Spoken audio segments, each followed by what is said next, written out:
Si Denji ay isang kaawa-awang ulilang teenager na iniwan ng tatay niyang walang kwenta para bayaran ang malaking utang na kinuha nito sa mafia. Sa totoo lang, malapit na rin sanang mamatay si Denji. Pero sa mundo niya, ang mga takot ng tao ay nagkakaroon ng anyo bilang mga demonyo.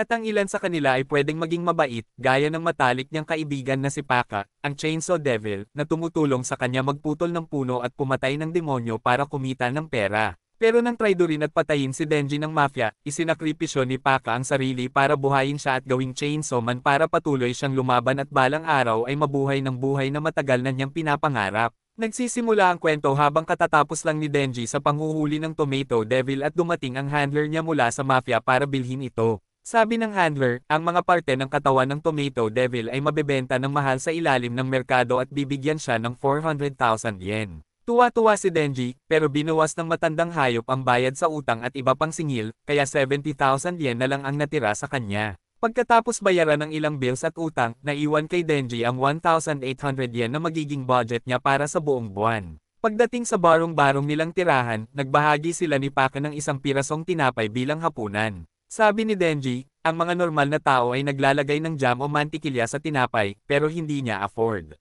Naalala niya na malamang hindi siya magkaka-girlfriend dahil wala siyang matitirhan na pwedeng dalhan sa kanya o perang pang-date. Tumingin siya sa bintana at sinabi na gusto niya man lang makatulog kasama ang babae bago siya mamatay. Ang ulan sa labas ay nagpapaalala sa kanya ng araw na nagbago ang buhay niya. Bago lang nagpakamatay ang tatay niya para takasan ang mafia. At sinabi ng matandang hayop kay Batang Denji na magdala ng 700,000 yen kinabukasan para bayaran ang buwanang hulog ng utang nila kung hindi ay mamamatay siya. Bigla siyang lumingon at nakita ang Chainsaw Devil na mukhang aso. Natakot siya at handang tanggapin ang kamatayan sa kamay ng demonyo dahil akala niya mamamatay na rin siya. Pero nakita niyang sugatan ng demonyo at hindi niya kayang makakita ulit ng kamatayan pagkatapos ng sa tatay niya. Kaya inalok niya ang dugo niya sa Chainsaw Devil para gumaling ito at mabuhay. Kinagat ng demonyo ang braso niya at sinabi ni Denji na hindi ito libre kundi kontrata. Sabi niya, siya naman ang tutulong ngayon dahil gusto rin niyang mabuhay. Kinabukasan, pumatay si Denji ng demonyo sa tulong ng Chainsaw Devil at nahire siya ng mafia bilang pribadong Devil Hunter. Habang bumabalik si Denji sa kasalukuyan mula sa alaala niya, bigla siyang umubo ng dugo at naalala na ganito rin namatay ang nanay niya. Biglang may kumatok sa pinto at sinabi ng matandang hayop na may trabaho siya para kay Denji. Dinala siya sa isang abandonadong warehouse sa labas ng syudad at nagsimulang magduda si Denji. Sabi ng matanda, magaling siyang nagtrabaho bilang aso nila pero ayaw niya sa mabahong amoy ni Denji. Bago pa man makareact si Denji, sinaksak siya at sipakan ng isa sa mga gangster. Habang nakahandusay si Denji, sinabi ng matanda na nakipagkontrata rin siya sa isang demonyo para maging mas malakas. Biglang lumitaw ang isang dambuhalang nakakadiring demonyo na may kasamang hukbo ng mga zombie. Sinabi nito kay Denji na sobrang tanga ng mga tao sa mafia kaya naging alipin niya kapalit ng kapangyarihan, hindi nila alam na kapag nakipagkontrata ka sa zombie devil, magiging zombie ka rin. Inutusan ng dambuhalang demonyo ang mga zombie na patayin si Denji at itapon siya sa basurahan dahil galit ito sa lahat ng Devil Hunters. Binuhat ni Denji ang cheetah at tumakbo papunta sa labasan, pero hindi tumigil ang mga zombie.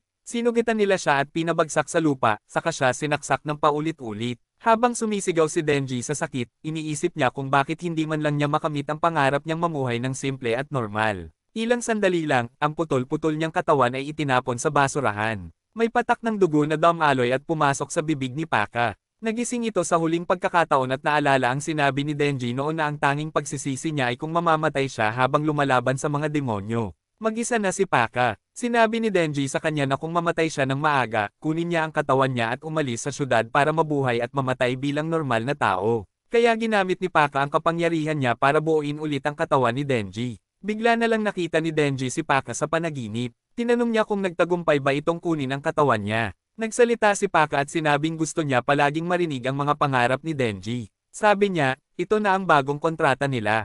Ibinibigay niya ang puso niyang demonyo kay Denji. Kapalit nito, kailangang tuparin ni Denji ang mga pangarap niya at ipakita ito sa kanya. Biglang nagising si Denji at nakita niyang buo na ulit ang katawan niya. Ang tali na nasa buntot ni Paka ay nasa dibdib na niya ngayon. Napansin din siya ng mga zombie at sinabi ng zombie devil na kainin na siya ngayon. Galit na galit si Denji sa kanila dahil humaharang sila sa pangarap niya. Hinailan niya ang tali habang tumatalon na sa kanya ang mga zombie. Sinubukan siyang kainin pero biglang lumabas si Denji mula sa kaguluhan na may chainsaw sa mga braso at ulo. Napanganga ang zombie devil sa nakita at sinugod siya ni Denji, tinamaan ang mata nito ng malalim gamit ang chainsaw. Napasigaw sa sakit ang zombie devil at tinapon si Denji gamit ang tentacle. Kahit bumangga siya sa bakal na poste at bumagsak sa lupa, ayos pa rin si Denji. Sinugod siya ng malaking zombie gamit ang bakal na pamalo pero walang epekto ito sa helmet niya. Pinagpuputol niya ang mga zombie at pinadala ng zombie devil ang mga tauhan nito para pigilan siya. Pinagputol-putol ni Denji ang mga ito at muling sinugod ang zombie devil, pinatay ang lahat ng demonyong humaharang sa kanya. Tumalon siya para umatake at pinunit ang tentacle ng demonyo para marating ang ulo nito. Ibinabaw niya ang chainsaw sa ulo nito at pinutol ito sa gitna. Pero nakatayo pa rin ang mga zombie, kaya nagdesisyon si Denji na patayin din sila. Hinailan niya ulit ang tali at nagsimulang magwala sa pagputol ng mga zombie, sabay sabi na sa wakas ay magiging malaya na siya sa utang. Kinabukasan, dumating ang grupo ng mga opisyal na Devil Hunter sa warehouse at nakita si Denji na nakatayo sa gitna ng mga patay na zombie. Lumapit sa kanya ang leader ng mga Devil Hunter, si Makama, at sinabi na mukha siyang halo ng tao at demonyo. Tinanong siya kung siya ba ang pumatay sa mga zombie, pero ang sagot lang ni Denji ay yakapin siya habang unti-unti siyang bumabagsak. Tinupad ni Makama ang hiling niya at niyakap siya habang bumabagsak. Biglang natunaw ang mga chainsaw at helmet ng demonyo, at bumalik si Denji sa normal niyang anyo. Litong-lito siya sa lahat ng nangyari. Kaya inihiga siya ni Makama sa kanyang hita at sinabi na galing siya sa Public Safety Bureau. Sinabi niya kay Denji na may dalawang pagpipilian siya, maging demonyo na papatayin niya o maging alaga niya na papakainin ng maayos. Hindi makapag-isip si Denji sa sobrang gulat at ang tanong lang niya ay kung ano ang ibibigay sa kanya sa almusal. Sabi ni Makama, tinapay, mantikilya, jam, at kape. Hindi makapaniwala si Denji sa narinig niya at naisip na baka magsisimula na ang pangarap niyang mamuhay ng normal. Sumakay si Denji sa kotse kasama si Makama at iba pa. May mahinang ngiti sa mukha ni Makama habang sinasabi kay Denji na mula ngayon, aso na siya. Sinabi niya na gusto lang niyang marinig ang salitang oo mula sa kanya dahil wala siyang silbi sa asong hindi sumusunod sa amo. Nagulat si Denji sa nangyari dahil sa simula ay inakala niyang mabait si Makama at medyo nahulog pa nga ang loob niya rito, pero ngayon ay tinatrato na siya nito na parang aso. Habang iniisip niya ang tungkol sa mga aso, naalala niya si Pake kaya nalungkot siya, pero naputol ang lungkot niya nang yumalulong ang tiyan niya sa gutom. Sabi ni Makama na dapat silang tumigil muna para mag-almusal at sinabi ni Denji na wala siyang pera. Sagot ni Makama, siya na ang taya at binigay pa ang coat niya para may pantikip si Denji. Nakalimutan ni Denji ang lahat ng iniisip niya kanina at muling nahulog ang loob niya kay Makama. Di nagtagal, dumating sila sa isang kainan para sa almusal at biglang bumagsak si Denji dahil sa dami ng dugong nawala sa kanya nang lumabas ang mga chainsaw. Tinanong siya ni Makama kung paano siya naging ganito at sinabi ni Denji na binigay ng alaga niyang demonyo ang puso at kapangyarihan nito sa kanya. Sabi ni Makama, hindi pa nangyari ang ganitong bagay noon pero nagtitiwala siya kay Denji at dahil sa talas ng pangamoy niya, alam niyang buhay pa ang kaibigan niyang demonyo sa loob niya. Tuwa-tuwa si Denji sa narinig at bigla siyang nawalan ulit ng malay. Pagkagising niya, nasa hita siya ni Makama at agad siyang bumangon. Nasa harap na niya ang pagkain niya at nang tanungin siya ni Makama kung kaya ba niyang kumain mag-isa, tumanggi siya para pakainin siya nito. Tinanong ni Denji si Makama kung may gusto ba siyang klase ng lalaki at sagot nito, gusto niya ang mga lalaking katulad niya. Parang nasa ulap si Denji sa tuwa at tulala siyang sumama kay Makama papunta sa headquarters ng mga Devil Hunter kung saan binigyan siya ng uniforme. Pagkatapos, ipinakilala siya ni Makama sa kapwa Devil Hunter at senior niyang si Aki. Sinabi ni Makama kay Denji na makikipagtrabaho na siya kay Aki pero nagreklamo si Denji dahil gusto niyang si Makama ang makasama. Mahinahon siyang kinausap ni Makama at sinabing kapag magaling siya, pwede siyang ma-promote para makatrabaho siya. Sa lungsod, kinukulit ni Denji si Aki kung may boyfriend ba si Makama. Naiinis si Aki kaya dinala siya sa isang eskinita at binugbog bago sabihing mag-resign na siya dahil hindi siya bagay sa trabaho. Sabi ni Aki, ang mga sumasali sa trabaho na mababaw ang dahilan ay maagang namamatay at tinutulungan lang niya si Denji na tumigil na ngayon pa lang. Inihagis niya ang sigarilyo sa kanya at dinuraan ito para patayin ang apoy, sabay sabing huwag na siyang magpakita kinabukasan. Umalis na si Aki pero hinabol siya ni Denji at binigyan ng matinding Nutcracker Pro. Bumagsak si Aki at paulit-ulit siyang tinamaan sa bayag, sabay sabing ganito siya lumaban sa mga lalaki. Sinabi niya na wala siyang pakialam sa panghuhuli ng mga demonyo at sumali lang siya sa trabaho dahil kay Makama. Pero kung araw-araw siyang makakakain ng masarap, handa siyang mamatay para dito. Tumayo si Aki at inatake siya, pero bumalik si Denji sa kanyang surefire technique at matagumpay na napabagsak si Aki. Dinala niya ito pabalik sa headquarters at sinabi nila kay Makama na hindi sila pwedeng magtrabaho ng magkasama. Sa kabila nito, isinama pa rin ni Makama si Denji sa isang espesyal na squad at sinabing talagang para ito sa mga kakaiba bilang eksperimento. Sinabi rin niya kay Denji na kapag nag-resign siya o tumakas, ituturing siyang kriminal at agad na papatayin. Sa huli, napagdesisyonan na si Aki ang magdadala sa kanya sa bahay nito. Kinaumagahan, nilagyan ni Denji ng lahat ng makikita niya ang tinapay at kinain ito, nagkalat sa bahay ni Aki habang sinisimulan ang buhay na matagal na niyang pinangarap. Pinipigil ni Aki ang galit niya para huwag siyang paalisan. Di nagtagal, nakatanggap sila ng misyon para patayin ang isang Fiend, isang demonyong sumakop sa katawan ng tao. Tinanong ni Denji kung Fiend din ba siya at sagot ni Aki, hindi siya Fiend dahil madaling makilala ang mga ito sa kakaibang anyo ng ulo nila. Dumating sila sa isang silid kung saan may Fiend na kumakain ng ibon at sinabi ni Aki kay Denji na mag-transform at patayin ito. Pero agad itong tinapos ni Denji gamit ang palakol, sabay sabing mas magaan ito para sa Fiend. Nagalit si Aki at idinikit ang ulo niya sa bintana, sabay sabing galit siya sa mga demonyo dahil isa sa kanila ang pumatay sa buong pamilya niya sa harap mismo ng mga mata niya. Tinanong niya si Denji kung gusto ba nitong makipagkaibigan sa mga demonyo. Sagot ni Denji, kung may demonyong gustong makipagkaibigan sa kanya, tatanggapin niya ito dahil wala siyang kaibigan. Umalis si Aki pagkatapos noon. Samantala, pinulot ni Denji ang mga adult magazine sa sahig. Ang dahilan kung bakit hindi niya ginamit ang chainsaw power sa Fiend ay dahil ayaw niyang madumihan ng dugo ang mga magazine. Naalala niya na nabubuhay na siya sa buhay na matagal na niyang pinapangarap, pero parang may kulang. Iniisip niya na baka kulang siya sa ambisyon, yung bagay na nagtutulak sa mga tao para magpatuloy. Napunta ang isip niya kay Mokama. Bigla niyang naisip na ang agarang goal niya sa buhay ay ang makahawak ng dibdib ng babae, at patuloy niya itong iniisip habang papunta sila sa opisina ni Mokama. Sinabi ni Mokama na bibigyan siya ng partner ngayon. Tinawag niya ang partner ni Denji, isang Fiend na ang pangalan ay Power. Sabi ni Mokama, dahil medyo maayos si Power para sa isang Fiend, isinama siya sa unit ni Aki bilang eksperimento. Nagsimula ng magpatrol sina Denji at Power sa mga bubong ng syudad, at napansin ni Denji na sobrang kulit at mayabang si Power. Gusto ni Power na makahanap ng demonyo para patayin dahil uhaw siya sa dugo, pero pinili ni Denji na tiisin ang ugali niya para sa posibilidad na makalapit sa kanya balang araw. Nagpahinga sila ng walang makita, at sabi ni Power, baka daw kasi sobrang lakas niya kaya natatakot ang mga mahihinang demonyo. Naiinis si Denji, pero biglang naamoy ni Power ang dugo at tumakbo agad. Nakakita siya ng si Cucumber Devil sa kalsada at tumalon papunta rito. Gumawa siya ng martilyo gamit ang dugo niya at pinatay agad ang demonyo sa isang hampas. Napatulala si Denji sa nakita. Nagsimula na ang paglilinis ng kalat mula sa si Cucumber Devil at dumating din si Mokama para pag-alitan sina Denji at Power. Sabi niya, may civilian hunter na naka-assign na sa trabaho at nakialam sila. Dagdag pa niya, baka hindi bagay si Power sa pagiging Devil Hunter. Para iligtas ang sarili, sinabi ni Power na si Denji ang nag-utos sa kanya. Tinawag siyang sinungaling ni Denji at nagsimula silang mag-away. Pero nang sabihan sila ni Mokama na tumigil, biglang natigilan si Power at natahimik.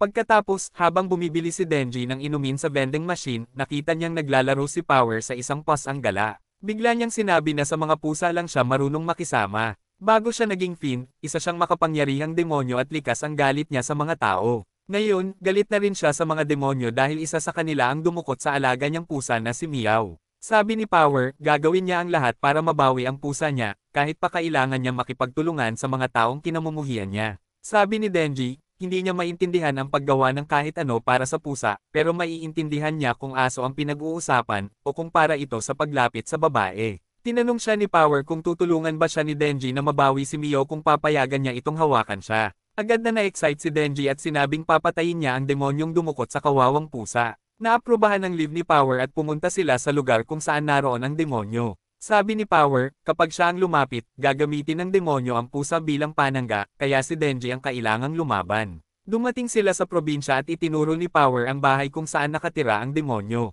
Inakay niya si Denji papunta sa bahay, at tinanong ni Denji kung hindi ba gagamitin ng demonyo ang pusa bilang hostage kapag nakita siya. Biglang huminto si Power nang marinig ito, at napagtanto ni Denji na niloko siya. Sinubukan niyang umatake, pero mas mabilis si Power at tinamaan siya ng Bloodhammer. Hinayla siya papasok sa bahay at ibinigay siya sa Bat Devil na may kasunduan siya. Binuhat ng Bat Devil si Denji at ipinakita ang sugat sa braso niya na nakuha niya mula sa mga Devil Hunter. Gusto niyang inumin ang dugo ni Denji para gumaling siya. Kaya pinisil niya ito at ininom ang dugo nito. Napakapangit ng lasa ng dugo, pero agad nitong napagaling ang demonyo. Binitiwan niya si Denji at umakyat sa bubong, sabay sabing kailangan niyang kumain ng ibang tao para maalis ang masamang lasa sa dila niya. Tiningnan ni Denji si Power at napagtanto niyang hindi niya dapat ito pinagkatiwalaan. Humarap si Power sa Bat Devil at hiniling na ibalik ang pusa niya ayon sa kanilang kasunduan. Ipinakita nito ang pusa, pero sinabi rin na dahil masama ang lasa ng dugong dinala niya, parurusahan siya. Nilunok nito ang pusa kasama ang kulungan, at labis na nasaktan si Power. Naalala niya kung paano niya nakilala si Meowie sa gubat matapos siyang maging fiend. Ang mahina at payat na pusa ay hindi natakot sa kanya, at napagpasyahan niyang alagaan ito para lang patayin si Tai. Pero napalapit siya sa pusa. Isang araw, habang nagpapahinga siya sa bubong, dumating ang Bat Devil at kinuha ang pusa. Sinabihan si Power na magdala ng dugong tao kung gusto niyang makuha ulit ang pusa niya. Nang makita niyang nilamon ng demonyo ang pusa, naduraj ang puso ni Power at tiningnan niya si Denji ng malungkot bago siya rin ay sinunggaban at nilunok ng buo ng Bat Devil. Lumipad ang Bat Devil papunta sa lungsod para kumain pa ng tao. Pero napansin niyang nakakapit si Denji sa kanya. Nagpa siya ang demonyo na tapusin na siya at pinisil siya ng mahigpit. Pero hinailan ni Denji ang tali sa dibdib niya. Naalala niya kung gaano siya nasaktan nang mawala si Pokita. Iniisip niyang ganoon din ang naramdaman ni Power nang mawala ang pusa niya. Biglang lumabas ang chainsaw mula sa ulo niya, at gamit ito, pinutol niya ang braso ng Bat Devil. Bumagsak sila sa isang gusali, at sinabihan ni Denji ang isang natatakot na babaeng empleyado na tumakbo na bago siya kainin. Sumugod siya sa Bat Devil, itinulak ito pababa sa kalsada at sunod-sunod na inatake. Sinabihan pa niya ang mga natatakot na tao na tumakbo, at ginamit ito ng Bat Devil bilang kahinaan. Inihagis nito ang isang kotse na may taong sakay kay Denji, na agad na inurong ang chainsaw sa mga braso at sinalo ang kotse. Tinanong siya ng Bat Devil kung bakit niya sinasayang ang lakas niya sa pagprotekta sa mga tao at sinabi ni Denji na wala naman siyang pakialam sa mga tao. Ibinato niya pabalik ang kotse sa Bat Devil at tumalon palabas ang lalaki bago ito tumama. Tumama ang kotse sa ulo ng Bat Devil at sumabog dahilan para magliyab ito. Galit na galit ang Bat Devil kaya ginamit nito ang pinakamalakas niyang atake, humigop ito ng maraming hangin at pinakawalan bilang ultrasonic cannon. Sapat ang lakas ng tunog para sirain ang isang gusali. Akala ng Bat Devil ay patay na ang kalaban niya kaya nagpasya siyang kainin ng tao para makabawi ng lakas. Pero hindi pa patay si Denji. Hinailan niya ulit ang tali at nagsimulang humandar ang chainsaw. Tinanong siya ng Bat Devil kung paano siya nabubuhay pa. Sumigaw si Denji na mas malala pa ang pinagdaanan niya kaysa rito at hindi siya mamamatay hanggat wala pa siyang nobya. Natakot ang demonyo sa tindi ng determinasyon niya kaya binitiwan nito ang tao at naghagis ng bato para mapalayo si Denji. Hinati lang ni Denji ang bato at sumugod ulit sa demonyo, pinutol ang pangalawang braso nito. Binangga niya ito sa gusali at pinutol ang tiyan nito, dahilan para sumabog palabas ang mga laman loob. Maya-maya, dumilat si Power habang nasa mga bisig ni Denji, mahigpit na hawak ang kulungan ni Meowie. Tinanong niya kung bakit siya iniligtas kahit sinubukan niya itong patayin. Tinawag niya si Denji na tanga at pagkatapos ay sinabi niyang tutuperin niya ang pangako niya at papayagan siyang humipo. Tuwang-tuwa si Denji pero habang sumisigaw siya sa tuwa, bigla na lang naputol ang braso niya. Isang dambuhalang demonyong parang uod ang kumuha ng naputol na braso at kinain ito habang napapanood lang ni Denji. Tinanong niya si Power kung kaya pa nitong lumaban pero sinabi nitong hindi na siya makagalaw.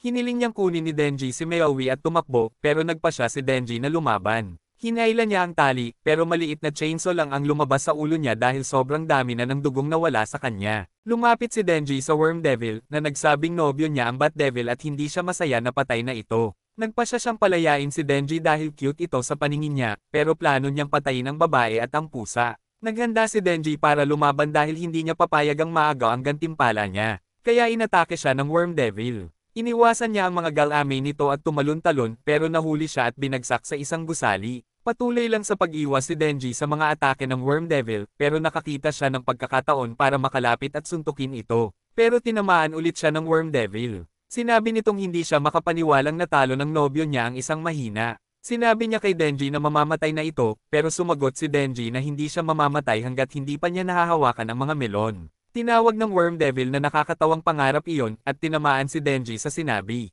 Naalala ni Denji kung paano tinatawag ng lahat na nakakatawa ang pangarap niya, kaya galit siyang sumugod sa demonyo habang iniiwasan ang mga atake nito. Umakyat siya sa ibabaw nito at sinugitan gamit ang maliit na chainsaw sa ulo niya. Sumigaw siya na ang pangarap niya ay kapantay ng pangarap ng iba na makaganti o protektahan ang pamilya nila. Sinabi niya sa Worm Devil na kung matalo siya, mas mababa ang pangarap nitong kainin ang lahat ng tao kaysa sa pangarap niyang makalandi sa babae. Inatake siya ng Worm Devil at iniwasan ni Denji ang mga galamay nito habang ginagamit ang mga bituka ng Bat Devil para itali ang mga paa nito at pabagsakin. Nasaktan niya ulit ito, pero sinimulan siyang paluan ng Worm Devil gamit ang mga galamay nito. Malapit nang bumagsak si Denji, pero nagpakatatag siya at tumayo para lumaban ulit. Tumakbo siya at nagtago sa mga kalat para umatake mula sa likod. Hinawakan niya ang buhok nito at sinaksak gamit ang chainsaw, pero nasaksak din siya ng dila ng Worm Devil. Malapit na siyang kainin nang biglang dumating si Aki. Tiningnan niya ang Worm Devil gamit ang hugis fox na galaw ng kamay. Sa utos niya, lumabas ang ulo ng Fox Devil mula sa kung saan at kinagat ang ulo ng Worm Devil, iniligtas si Denji. Nilunok nito ang ulo at nawala na lang habang dumarating ang ibang miyembro ng grupo. Sinabihan ni Aki ang mga baguhan na tulungan ang mga sibilyan sa paglikas at inutusan si Himeno na magbantay kung may natitirang demonyo pa. Dinala ni Aki si Denji sa ospital kung saan nagising siya ng buo na ulit. Pati ang naputol niyang braso ay naibalik matapos siyang salina ng dugo. Habang nagbabalat ng mansana si Aki, sinabi niyang para na rin siyang demonyo. Sinabi ni Denji na kaibigan din niya ang isang demonyo, at tinawag siya ni Aki na ignorante. Ipinaliwanag niyang ang mga Devil Hunter ay nakikipagkontrata sa mga demonyo para magamit ang kapangyarihan nila. May kontrata siya sa Fox Devil na kumakain ng parte ng katawan niya tuwing tinatawag niya ito. Sa pagkakataong ito, balat ang ibinigay niya. Tinanong ni Aki kung ano ang ginawa ni Power, pero tumanggi si Denji na isumbong siya. Sinabi niyang mabait si Power at nagkunwaring walang alam sa dugong kumalat sa labas ng bahay ng Bat Devil. Inakusahan siya ni Aki na kumakampi na naman sa mga demonyo. Pero naalala niya kung paano naging pasasalamat ang mga taong iniligtas ni Denji sa Chainsaw Devil. Nakakita siya ng pag-asa kay Denji. Kaya sinabi niya na hindi na niya iimbestigahan pa at hindi na magsusumbong ng masama sa mga nakakataas, pero may isang kondisyon. Sinabi niya kay Denji na seryosohin ang mga payo at utos niya dahil wala itong moralidad at wala ring alam sa takbo ng mundo. Kung gagawin niya iyon, mapoprotektahan niya ang kasalukuyang buhay niya. Pumayag si Denji, sabay sabing baka hindi man mataas ang pangarap niya gaya ng iba, pero seryoso siya sa pagtupad ng mumurahing pangarap niya kaya makikipagtulungan siya. Pagkatapos noon, lumabas si Aki kung saan hinihiling ni Power na palayain na siya mula sa Posas dahil napatunayang inosente siya. Ginawa ito ni Aki kahit binalaan siya ng nakakataas. Sinabi niyang bilang Devil Hunters, gagamitin nila ang mga demonyo at kaibigan para sa kapakinabangan nila.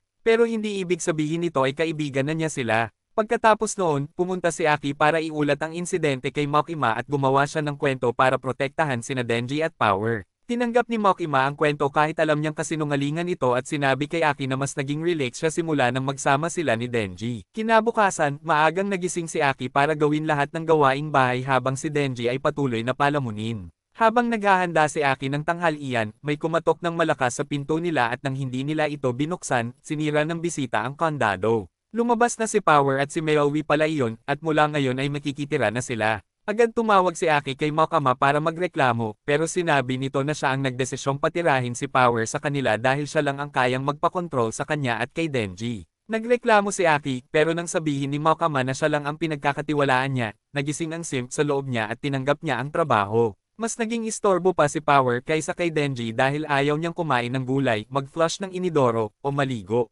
Pero dahil dito, naging magkakampi sina Denji at Aki. Kinahapunan, habang nililinis ni Denji ang banyo, pumasok si Power at sinabing oras na para kunin niya ang gantimpalang ipinangako sa kanya. Mabilis ang tibok ng puso ni Denji habang umupo si Power sa inidoro at sinabing 3 pisil lang ang meron siya bilang kapalit ng pagliligtas sa kanya at kay Mayowi mula sa bat. Buong araw ay wala sa sarili si Denji dahil dito. Kinabukasan, habang tinuturuan siya ni Makama tungkol sa mga papeles, napansin nitong parang balisa siya. Tinanong siya kung anong nangyari at inamin niyang ang pangarap niyang makahawak ng babae ay hindi pala masaya kundi nakakadiri. Sinamantala ito ni Makama at biglang hinawakan ang kamay niya, nilandi siya at sinabing mas masarap ang mga malalaswang bagay kapag mas malapit ka sa isang tao. Hinawakan niya ang kamay ni Denji, hinaplos ang mukha niya at kinagat ang daliri nito, na nagbigay kay Denji ng pakiramdam na hindi niya maipaliwanag. Pinahawak pa niya kay Denji ang marshmallows niya, kaya napasigaw ito at nahulog sa upuan. Lumapit si Makama sa labi niya at tinanong kung gagawin ba niya ang isang bagay para sa kanya.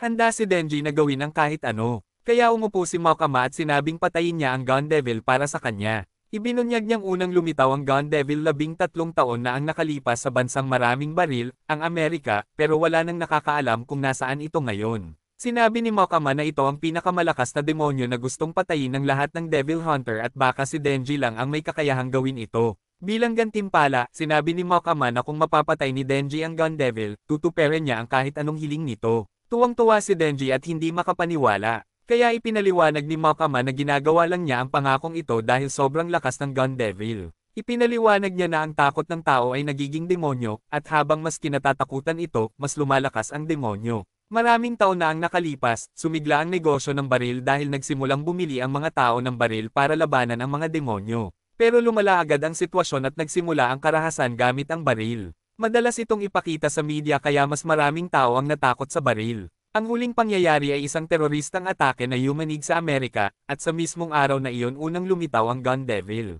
Ikinwento rin niya ang nakaraan ni Aki. Dati silang nakatira sa malamig na lugar sa Hilaga. Isang araw, habang magkasamang naglalambingan ang mga magulang niya at ang may sakit niyang nakababatang kapatid, lumapit si Aki at niyaya ang tatay niya na maglaro sa labas. Sinabi ng tatay niya na siya na lang ang maglaro mag-isa dahil hindi maganda ang pakiramdam ng kapatid niya. Naiinis si Aki dahil palaging may sakit ang kapatid niya. Pero gustong-gusto ng kapatid niyang makipaglaro kaya sumama ito sa kanya sa labas. Tinangka ni Aki na paalisin siya sa pamamagitan ng paghagis ng snowball pero nauwi ito sa masayang snowball fight. Pagkatapos, sinabi ni Aki sa kapatid niya na kunin ang glove sa bahay para makapaglaro sila ng catch. Biglang may mabilis na bagay na tumama sa bahay nila ng sobrang lakas kaya nawasak ito agad at namatay ang buong pamilya ni Aki. Sinabi ni Mokama kay Denji na sa araw na iyon, pumatay ang Gun Devil ng 1.2 milyong tao sa loob lang ng 5 minuto at pagkatapos ay nawala. Nagdulot ito ng matinding takot sa buong mundo, kaya mas lumakas pa ang mga demonyo. Tinanong ni Mokama si Denji kung kaya ba niyang patayin ang isang sobrang lakas na nilalang, at sagot niya, kung saseryosohin niya, madali lang iyon. Sinabi ni Mokama na ang unang hakbang nila ay hanapin ang Gun Devil, kaya inilabas niya ang isang maliit na kahon na may mga bala na dikit-dikit. Ipinaliwanag niyang ito ay mga piraso ng laman ng Gun Devil na kanilang nakolekta. Malakas ang paghila ng mga piraso sa isa't isa, at kapag nakabuo sila ng sapat na dami, ituturo nito ang lokasyon ng Gun Devil. Sinabi rin niya na ang sinumang demonyo na kumain ng piraso ng Gun Devil ay nagiging mas malakas. Pagkatapos noon, pumunta si Aki at ang team niya sa isang hotel na sinapian ng demonyo. May dala si Aki na piraso ng Gun Devil at dahil nag-react ito sa demonyo sa loob ng hotel, nakumpirma nilang kumain ito ng bahagi ng Gun Devil. Sina Denji at Power ay sobrang chill lang, at pinapakalma sila ni Aki gamit ang chewing gum. Pero kahit ganon, palagi pa rin siyang sumisigaw sa kanila kaya sinabi ni Himeno na tigilan na niya ang pagiging istrikto. Bigla niyang sinabi na ang makakapatay sa demonyo ay bibigyan niya ng gantimpala, isang halik sa pisngi. Natarante si Denji sa una, pero agad siyang natauhan ng maalala si Mokama. Sinabi niyang napagdesisyonan na niya kung sino ang una niyang hahalikan at gagawin niya ang kahit ano para sa kanya. Pero nang sabihin ni Himeno na kung siya ang makapatay sa demonyo, hahalikan siya nito ng may dila, nagsimula silang mag-agawan sa karapatang mahalikan ni Himeno. Sumali rin sa agawan sina Power at ang takot na si Kebeni. Tinanong ni Himeno si Aki kung ano ang tingin niya sa mga bagong recruit, at sagot niya, mamamatay sila sa loob ng 1 taon o magre-resign. Sinabi lang ni Himeno na huwag siyang mamatay sa kanya, at bumalik sa alaala ni Aki ang unang pagkikita nila. Nasa libingan si Himeno ng dating partner niya nang dalhin ng guro niya ang batang Aki at sinabing siya ang bagong partner niya. Sinabi ni Himeno na lahat ng naging partner niya ay namatay dahil bata at walang silbi, kaya hiniling niyang huwag siyang mamatay sa kanya. Balik sa kasalukuyan, bumukas ang isang pinto sa harap ng grupo at lumabas ang isang maliit na demonyo na ulo at 2 kamay lang ang meron. Tumalon ito sa mga hunter pero pinatigil ito ni Himeno sa ere gamit ang kapangyarihan niya, at pinutol ito ni Power. Sinabi ni Power na natakot ang demonyo sa kanya kaya ito natigilan, pero sabi ni Himeno, siya ang dahilan. May kontrata siya sa Ghost Devil at nagagamit niya ang kanang braso nito dahil isinakripisyo niya ang kanang mata niya. Naglakad sila paakyat para hanapin ang demonyo, pero napansin ni Arai ang parehong mantsa ng dugo mula sa demonyong pinatay nila sa itaas. Tiningnan niya ang numero ng palapag at sinabi sa lahat na umakyat sila mula sa ika-8 palapag pero bumalik pa rin sila roon. Sinubukan niyang patunayan ito kaya bumaba siya sa hagdan pero bumalik pa rin siya sa ika-8 palapag mula sa hagdang paakyat. Naguluhan ang lahat at nagtaka kung kailan sila napunta sa pelikula ni Christopher Nolan. Gusto ring kumpirmahin ni Himeno kaya inutusan niya si Kebeni na mag-peace sign at bumaba. Bumalik din siya sa ika-8 palapag mula sa itaas. Narealize ni Aki na ito ay kakayahan ng demonyo. Ginamit niya si Kebeni bilang marker at pinuwesto ito sa harap ng pinto habang pumasok siya sa isang kwarto. May isa pang kwarto sa kabila ng bintana, at nang pumasok siya roon at lumabas, lumitaw siya sa pinto sa likod ni Kebeni. Nalaman din ni Denji ang parehong bagay, at napagtanto ng lahat na hindi sila makaalis sa ika-8 palapag. Di nagtagal, pumasok ang lahat sa isang kwarto para pag-usapan ang susunod nilang plano. Napansin ni Aki na hindi na gumagalaw ang laman ng Gun Devil, at naniniwala si Himeno na tuso ang demonyong kinakaharap nila. Nagtanong si Arai kung anong mangyayari kung masyado silang magtagal doon, at nagsimulang manginig si Kebeni habang sinasabing mamamatay silang lahat sa gutom. Sinubukan siyang palakasin ng loob ni Arai, pero sinabi ni Kebeni na pinilit lang talaga siyang maging devil hunter ng mga magulang niya. Gusto nilang makapasok sa kolehiyo ang matalino niyang kapatid, kaya siya ang kailangang kumita ng pera. Dalawa lang ang pagpipilian niya, maging OnlyFans model o devil hunter. Umiiyak siyang sinabi na maling desisyon ang ginawa niya, at nagtawanan si Power dahil nakakatawa raw ang itsura niya. Habang pinapakalma siya ni Himeno, may napansin si Aki. Sinabi niyang ang orasan sa kwartong iyon ay nakatigil sa alas 8:18 at pareho rin ang lahat ng orasan sa palapag na iyon. Iniisip niyang baka pinatigil ng demonyo ang oras sa floor na iyon, kaya walang ibang Devil Hunter ang makakapasok para tumulong. Para kay Denji, panalo iyon dahil makakatulog siya nang hindi iniisip ang paggising sa oras at hindi makapaniwala si Aki. Maya-maya, ginising ni Himeno si Denji at tinanong niya kung nakalabas na ba sila ng hotel. Sabi ni Himeno, hinahanap pa rin ni Aki ang demonyo. Si Arai ay sobrang kabado at nagkulong sa kwarto. Si Kebeni naman ay nagpanik dahil paubos na raw ang tubig at sinubukang uminom mula sa inidoro, kaya nawala ng malay nang suntukin siya ni Himeno. Si Power naman ay masaya at baliw pa rin gaya ng dati, kaya kahit papaano ay nakakahinga sila ng kaunti. Pinagmasdan nilang tatlo ang dalawang takot na kasama habang sinindihan ni Himeno ang huling sigarilyo niya. Napansin ni Denji na pareho ito ng brand ni Aki, at proud na sinabi ni Himeno na siya ang nagturo kay Aki manigarilyo. Isang araw lang iyon, inalok niya si Aki ng yosi pero tumanggi ito dahil masama raw sa kalusugan. Sinabi ni Himeno na maaga namang namamatay ang mga Devil Hunter kaya dapat subukan na niya pero determinado si Aki na hindi siya mamamatay agad. Natuwa si Himeno sa narinig dahil emosyonal siyang sugatan sa pagkamatay ng mga dati niyang partner. Isang araw, nakita ni Aki ang isang babaeng sinampal si Himeno sa palengke at nalaman niyang ito ang girlfriend ng dati niyang partner na naglabas ng galit sa kanya. Sinabi ni Himeno na ayos lang iyon pero hindi ito matanggap ni Aki. Sinundan niya ang babae at dinikitan ng chewing gum ang buhok nito. Nang ikwento niya ito kay Himeno, napatawa ito ng malakas. Dinala siya ni Himeno sa hapunan at inulit ang sinabi ng guro niya noon, hindi raw natatakot ang mga demonyo sa pinakamalakas o pinakamatapang na hunter, kundi sa pinakabaliw. Sinabi niyang mabubuhay ng matagal si Aki, at akala ni Aki ay nang-aasar lang siya. Inalok siya ulit ng sigarilyo at sinabing subukan niya para sa kanya. Sinabi ni Aki na iyon ang una at huling sigarilyo niya, pero hindi iyon totoo.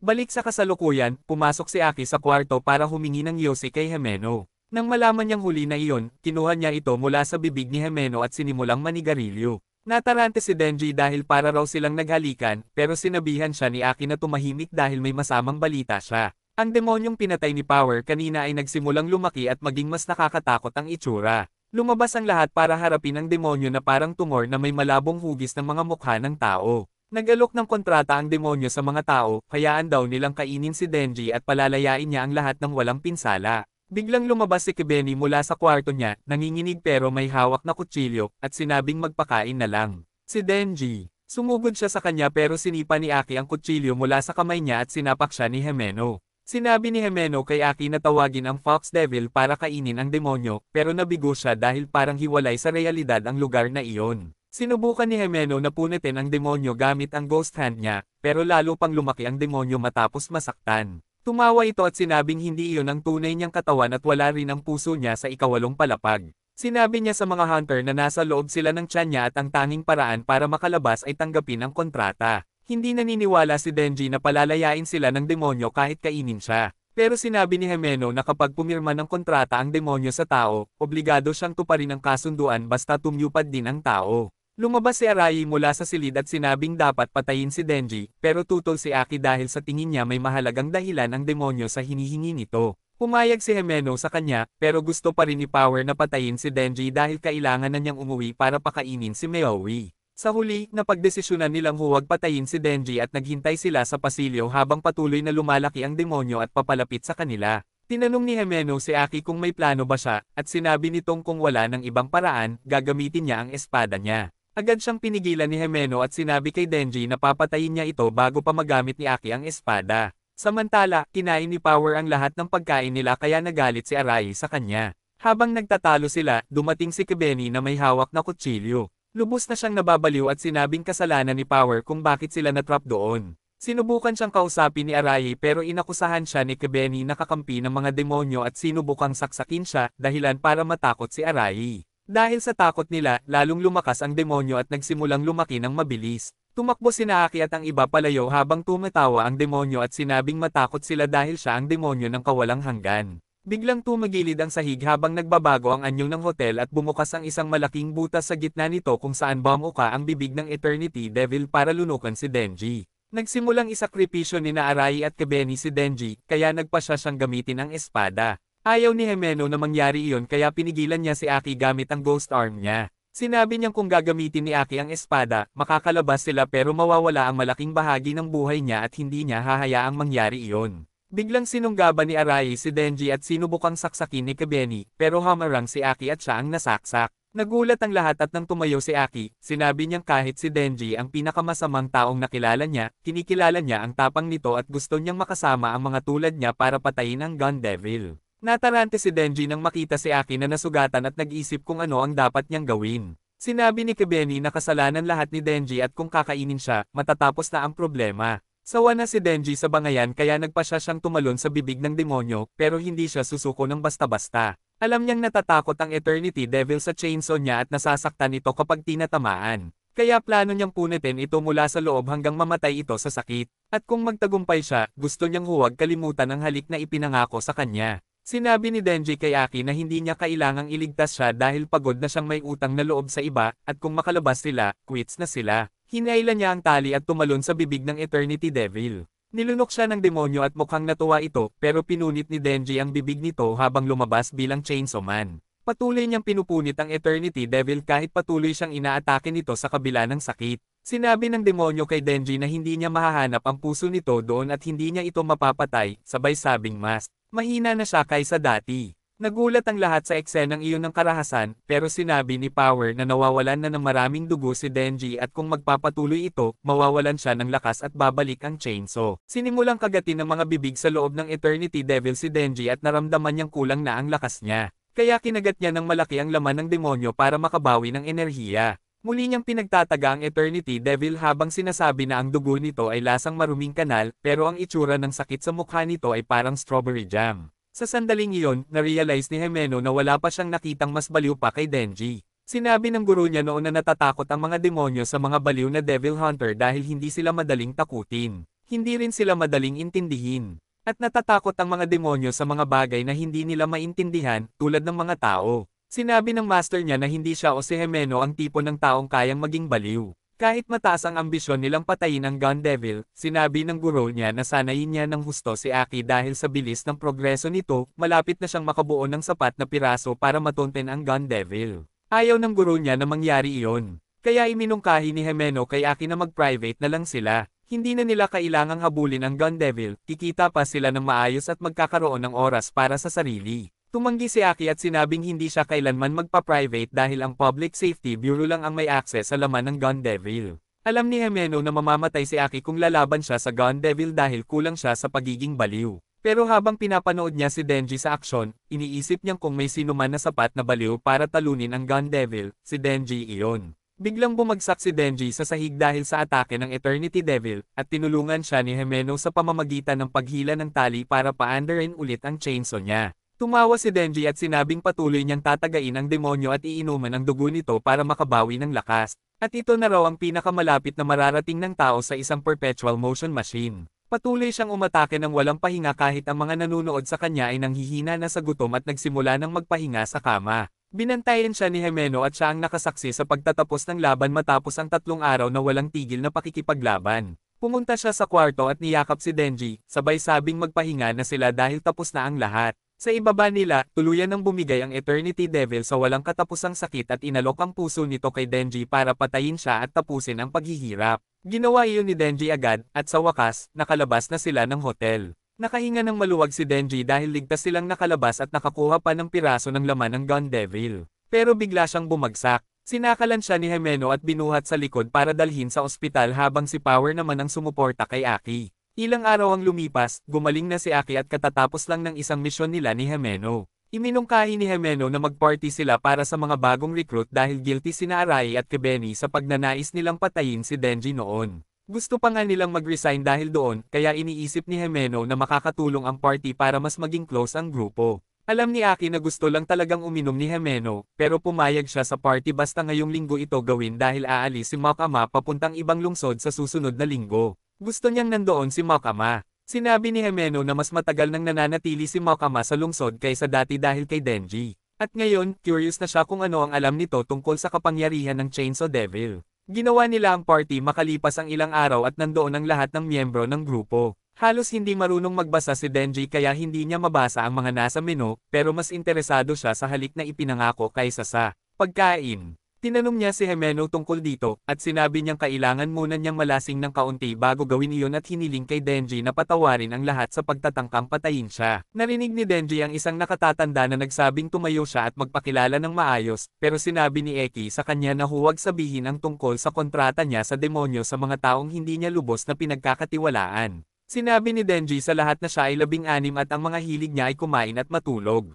Nagpakilala rin si Arai ng medyo matigas at sinabi niyang may kontrata siya sa Fox Devil na parang susi. Nagpakilala rin si Kibeni pero hindi niya sinabi kung anong demonyo ang kasama niya. Nalaman nila na may isang miyembro ng grupo nila na namatay kahapon lang. At malakas na nanalangin si Himeno para sa kaluluwa nito dahil lasing na lasing siya. May isang senior na nagsabi kay Denji na mag-ingat kay Himeno kapag lasing ito dahil hinahalikan niya ang lahat. At natuwa si Denji dahil iyon mismo ang gusto niya. Habang sinasabi niyang iyon ang magiging una niyang halik, dumating si Mokama at tinanong kung ano ang pinag-uusapan nila. Natarante si Denji at nagkunwaring wala lang. Pero nang tanungin siya ni Himeno kung ayaw niya ng halik, agad siyang sumuko. Naguguluhan siya kung hahalikan ba niya si Himeno sa harap ni Mokama na parang nagseselos o kung palalampasan niya ang pagkakataon na maranasan ang French kiss. Pinili niyang palitan ang usapan tungkol sa mga demonyong may laman ng Gunung Devil. Tinanong din ni Aki si Mokama kung may alam siya tungkol sa Chainsaw Devil na hindi pa niya sinasabi sa kanila. Sinabi ni Mokama na sasabihin lang niya ang sikreto kung matatalo siya sa inuman.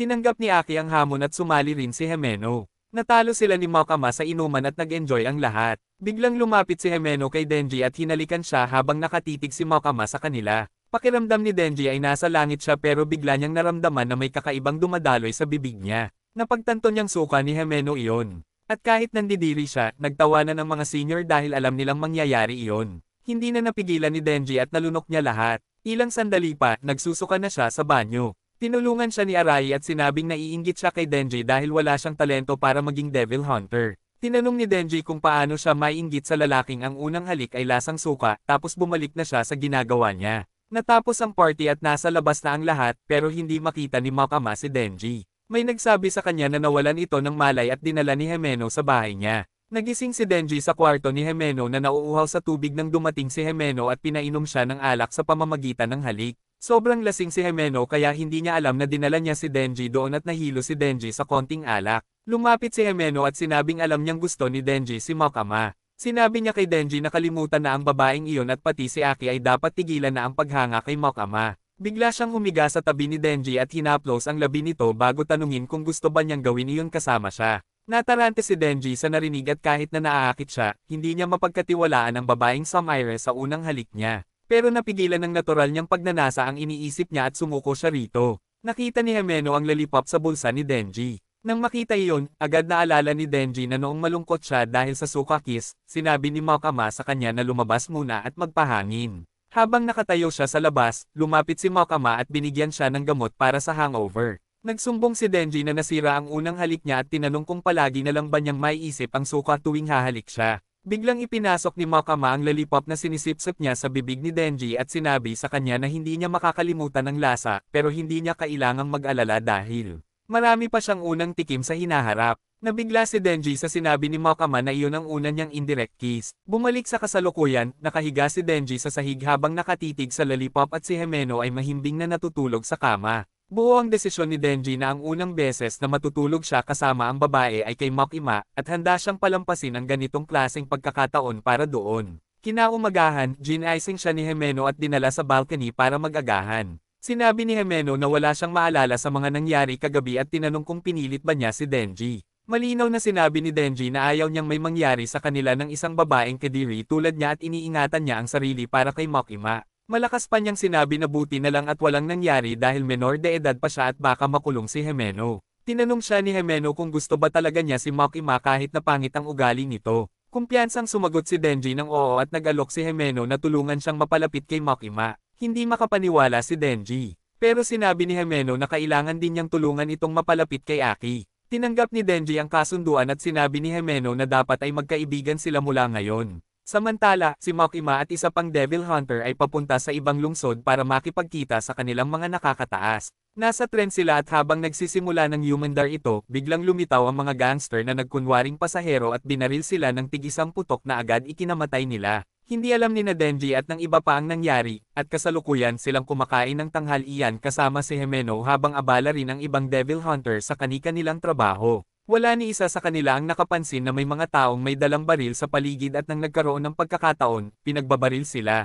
Narinig ni Denji ang ilang putok ng baril at nagtataka kung ano ang nangyayari, pero wala namang ibang nagbigay pansin. Biglang nagsalita ang lalaking katabi nila at sinabing pangit ang pagkain doon. Sagot ni Denji, ayos naman ito para sa kanya. Sinabi ng lalaki na baka dahil hindi siya nasanay sa masasarap na pagkain noong bata pa siya kaya hindi nag-develop ang panlasa niya. Nagsimula siyang magkwento tungkol sa lolo niya na madalas siyang isama sa mga mamahaling kainan at binanggit na miyembro ito ng mafia. Ayon sa kanya, ang lolo niya ay isang kinakailangang kasamaan sa lipunan at tahimik lang na nakatitig si Denji sa kanya. Biglang ipinakita ng lalaki ang litrato ng lolo niya na siya ring matandang demonyo na dating humahawak kay Denji. Tinanong siya ni Denji kung ano ang gusto niya ngayon at sinagot siya ng lalaki na gusto ng Gun Devil ang puso niya at gusto rin niyang mag-higanti. Bigla siyang bumunot ng baril at binaril si Denji sa ulo, pagkatapos ay pinagbabaril din ang mga kasama nito. Nagkagulo at sinubukang umiwas ang lahat, tapos sinuntok ni Power ang lalaki palayo. Tumalon ang lalaki at agad na tinawag ni Aki ang Fox Spirit para kainin ito. Paglingon niya, nakita niyang malubha ang kalagayan ni Denji. Pati si Himeno ay critical din dahil tinamaan din siya. Biglang sinabi ng Fox Devil kay Aki na may sobrang nakakadiring bagay sa bibig niya na hindi tao at hindi rin demonyo. Sa sumunod na sandali, napunit ang Fox Spirit at lumabas ang lalaki na may mga espada sa kamay at ulo. Napagtanto ni Aki na delikado na sila kaya inutusan niya si Power na tulungan ang dalawa habang binunot niya ang kanyang espada, na isang higanting pako. Bumagsak sa lupa ang Sword Devil at umatake si Aki mula sa likod, tinuhog ito gamit ang pako. May boses na nagbilang ng 3 habang ginagawa niya ito, at pagkatapos ay umatake ang Sword Devil. Nakaiwas si Aki at tinuhog ulit ito, ngayon ay boses ang nagbilang ng 2.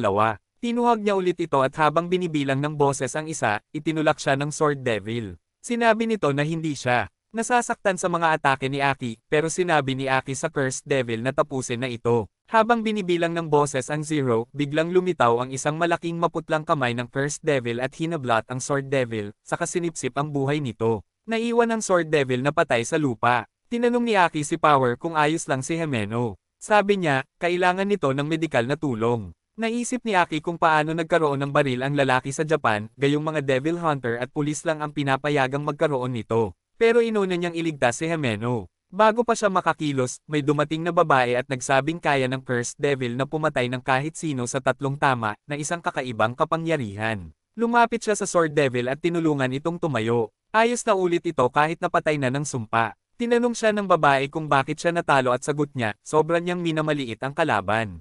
Sinabi ng babae na tapusin na niya agad ito ngayon, kaya naghanda na ang Sword Devil para umatake. Sinubukan ni Aki na lumaban, pero bago pa niya mamalayan, nasa likod na niya ang Sword Devil at malalim na ang hiwa sa dibdib niya. Napaluhod si Aki at humingi si Himeno ng tulong kay Power. Sabi ni Power, hindi niya kayang lumaban sa lalaking sobrang bilis para makita. Pati ang Ghost Devil ay tumangging lumaban sa babae dahil sobrang delikado raw ito. Umubo ng dugo si Himeno at napagtanto ang isang bagay. Sinabi niya sa Ghost Devil na ibibigay niya ang buong katawan niya, kaya dapat ibigay din nito ang buong lakas niya. Tinanggap ng Ghost Devil ang kasunduan at lumitaw sa buong anyo nito. Inatake nito ang Sword Devil gamit ang daan-daang braso, pero patuloy itong pinuputol ng espada. Habang nauubos ang mga braso, inutusan ni Himeno ang Ghost Devil na pasukuan ang Sword Devil. Malapit na itong kainin ng Ghost Devil at akala ni Himeno ay nagtagumpay siya sa pagsadyop kay Aki. Sinabi niya kay Aki na mabuhay siya at ipagluksa ang pagkawala niya. Pero biglang inutusan ng babae ang Snake Devil na kainin ang Ghost Devil, na ginawa nito agad.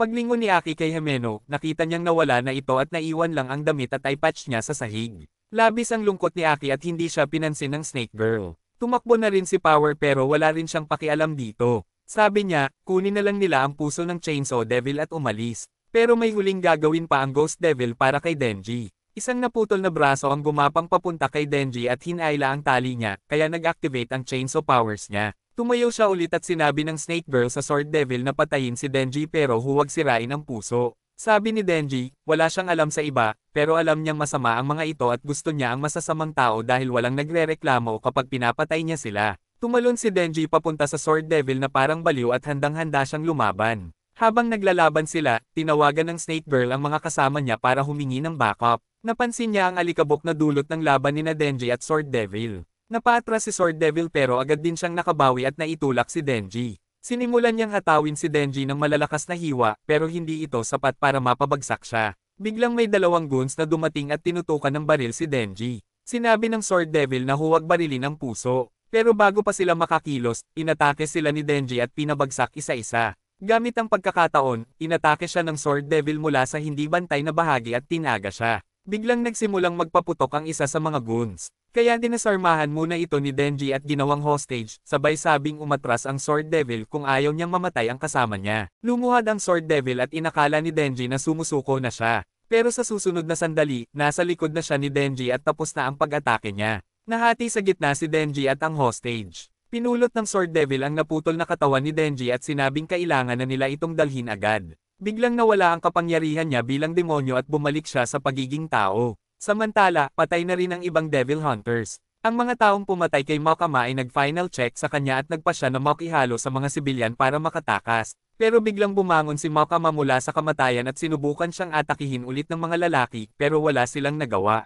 Habang nangyayari ito, may dalawang Devil Hunters na naghihintay kay Makama sa Kyoto Railway Station nang dumating ang isang empleyado at sinabing sabay-sabay na inatake ang lahat ng Devil Hunters sa Tokyo. Nabigla ang dalawang hunter at nagtanong kung patay na rin ba si Makama at nasasayang lang ang paghihintay nila. Dumating ang tren at nagsilabasan ng mga sibilyan na takot mula sa lahat ng coach. Lumabas si Makama na balot ng dugo at sinabi sa dalawang hunter na may 4 na bangkay ng mga umatake sa loob at may mga baril ang mga ito. Inutusan niya silang linisin ang mga katawan at imbestigahan pa. Tinanong siya kung nabaril ba siya at sagot niya, hindi siya tinamaan at ang dugo sa damit niya ay galing sa mga kalaban na miyembro ng Rangoku at Ace Club sa loob ng tren. Naglakad sila pabant at iniulat ng dalawang hunter na wala pa silang malinaw na ulat tungkol sa pag-atake sa Tokyo. Nagmungkahi silang pumunta roon para tumulong sa natitirang Devil Hunters, pero sabi ni Makama, hindi na sila aabot sa oras. Sa halip, gusto niyang tapusin ang lahat mula roon. Inutusan niya ang mga hunter na kumuha ng 30 death row inmates at ang eksklusibong access sa pinakamataas na dambana sa lungsod, pati bagong damit. Pagkatapos niyang magpalit ng damit sa loob ng dambana, sinabi ng mga hunter na dumating na ang mga bilanggo. Sa Tokyo, hinihila ng Sword Devil at ng mga tauhan niya ang katawan ni Denji papunta sa van nang biglang huminto ang isa sa kanila dahil may narinig siyang uwak. Naguluhan siya at kinakabahan, sabay sabi sa mga kasama niya na hindi maganda ang pakiramdam niya. Bago pa siya makapagpaliwanag, bigla siyang nadurog sa matinding puwersa at nagkalat ang dugo niya, na ikinagulat ng lahat. Tinawagan ng Snake Girl ang ibang team para kumpirmahin kung patay na nga ba si Makama. Pero pati ang lalaking tinawagan niya ay biglang nadurog din. Natarante ang Snake Girl dahil alam niyang si Makama lang ang may kakayahang gumawa nito. Nasa dambana si Makama kasama ang mga bilanggo na nakaupo sa hilera at nakapiring. Pati ang dalawang Devil Hunters ay nakapiring dahil si Makama ay sobrang mataas ang rango at hindi pinapayagang makita ng karaniwang hunter ang kapangyarihan niya. Lumapit si Makama sa isang bilanggo at inutusan itong banggitin ang pangalan ng susunod niyang target. Pagkabanggit ng pangalan, iniikot ni Makama ang mga kamay niya at ang lalaking may bitbit kay Denji sa Tokyo ay biglang napilipit at nadurog hanggang mamatay. Pati ang bilanggo ay namatay rin. Paulit-ulit itong ginawa ni Makama, pinapabanggit ang pangalan at pinapatay ang target kapalit ng buhay ng bilanggo. Pati ang mga tumatakbo ay nadudurog at sumasabog hanggang mamatay. Isa-isang namatay ang lahat. Pero nang ang dalawang pangunahing kalaban na lang ang natira, biglang huminto ang pagpatay dahil naubos na ang death row prisoners ni Makama. Sinabi niya sa dalawang hunter na tanggalin na ang piring nila at nagulat sila sa dami ng bangkay sa harap nila. Sabi ni Makama, ito lang ang kaya niyang gawin mula roon. Kaya babalik na siya sa Tokyo. Sa Tokyo, nagpaplano na ang Snake Girl at ang Sword Devil na tumakas habang may pagkakataon pa. Sinubukan ng Sword Devil na isama si Denji, pero bigla niyang napansin na may isang Devil Hunter na nakaligtas sa pag-atake. Si Kebeni iyon, na nakaligtas lang dahil pinrotektahan siya ni Arai kahit tinamaan ito sa leeg. Kinabahan si Kebeni at tinanong ang Snake Girl at ang Sword Devil kung kasama ba sila ng mga bumaril. May nakita ang Snake Girl sa kanya kaya agad niyang tinawag ang Snake Devil. Naiwasan ni Kebeni ang buntot ng Snake Devil at tumakbo sa ibabaw nito papunta sa mga kalaban. Binaril siya ng Sword Devil pero naiwasan niya ang mga bala at pinutol ang braso nito. Kinuha niya ang baril at siya ang bumaril sa kanya.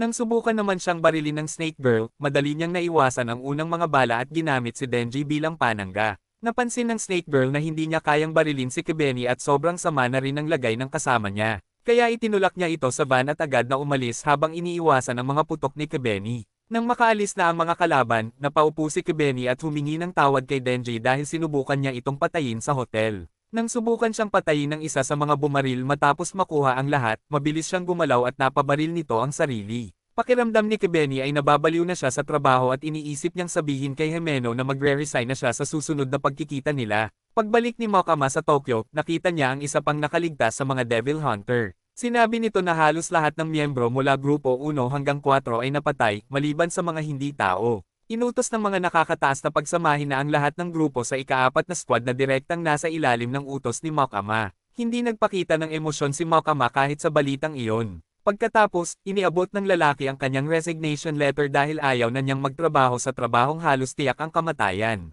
Kinabukasan, nagising si Aki sa ospital at nakita sina Denji at Power na nagbabasa ng manga at kumakain ng mansanas. Wala silang pakialam sa paligid at nag-away pa nang hingi ni Power ang mansanas ni Denji. Sabi ni Denji, walang pagkain para sa mga tumatakbo sa kalaban. Sagot ni Power, umalis lang siya sandali para kumain at magpalakas. Habang nagtatalo sila, biglang bumangon si Aki at tinanong kung sino ang nakaligtas sa grupo nila. Sabi ni Denji, si Kebeni at isang lalaki na nag-resign agad ang tanging mga human na nakaligtas. Sinabi rin niyang tinawag sila ni Makama kaya aalis na sila at isasama ang mga mansanas. Malungkot ang mukha ni Aki kaya iniwan ni Denji ang isang mansanas para sa kanya. Nang mag-isa na si Aki, hinugot niya ang espada at tinanong ang Cursed Devil kung gaano pa siya katagal mabubuhay. Sinabi ng Devil na 2 taon na lang ang natitira sa kanya kaya agad niyang ibinalik ang espada. Sinubukan niyang magsindi ng sigarilyo pero hirap siya sa lighter. Nang masindihan na niya ito, naalala niya si Himeno at ang mga sandaling siya ang nagbibigay ng lighter tuwing naninigarilyo sila.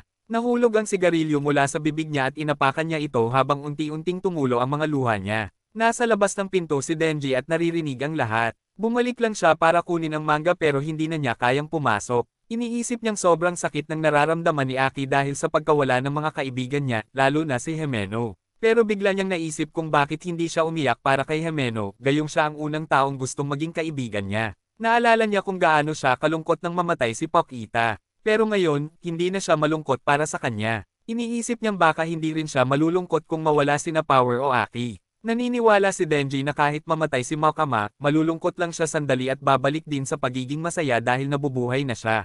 Sa komportableng buhay na matagal na niyang pinangarap, iniisip ni Denji kung nawala na ba ang damdamin niya bilang tao nang mawala ang puso niyang tao, pero pinili niyang huwag na lang isipin ang mga bagay na hindi masaya. Umalis sila ni Power at sakto namang dumating ang 2 Devil Hunter mula Kyoto sa kwarto ni Aki. Nakita nilang umiiyak si Aki at nagtanong kung dapat ba silang bumalik na lang mamaya, pero tinanong sila ni Aki kung sino sila. Sabi ng babae, galing sila sa Kyoto at inutusan sila ni Makama para gabayan ang ika-4 na dibisyon. Sa payo nila, sinubukan ni Aki na tawagin ang Fox Devil, pero hindi ito lumabas. Sinabi ng mga hunter mula Kyoto na nadiri ang Fox Devil sa Sword Devil na pinakain sa kanya kaya baka hindi na ito tumulong kay Aki ulit. Alam din nilang hindi na pwedeng gamitin ni Aki ng madalas ang Cursed Sword. Kaya nandito sila para sabihin kailangan niyang makipagkontrata sa isang malakas na devil kung gusto niyang maging kapaki-pakinabang sa Special Division. Sinabi rin nila na pwede siyang mag-quit para mapadali ang buhay niya. Pero tumanggi si Aki dahil buhay pa ang mga devil na pumatay sa mga magulang at kaibigan niya.